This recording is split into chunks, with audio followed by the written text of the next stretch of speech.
nagu caawiyeen Cumar Maxamuud war walaalayaalo war ma gabarnimadayda iyo walaalnimadayda iyo arxan la'aantayda ay u istaagi weydeen inaan Soomaali qof arxan aan lahayn wax uma qabato run baa idin sheegayay inaad iiboy inaad horto ilaahay inaa ku gargaaro waxa weeye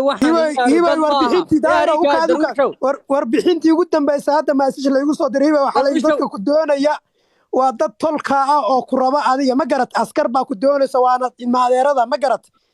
warniyow darwiish ay kaadina haday ilmaadeeradu wax u qabanayaan inaan gabadhan mar hore ragga ku tiifiri gabadhan ilmaadeeradu waa maanaynaa darwiishka warnaagtan tol ma lehe ma naga dhaafsiyo allah la biya islaamka ka baxa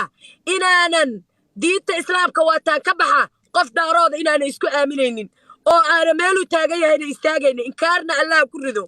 ma aniga ana igu soo jeedsanayaanba way jaajuusayaanba daahirow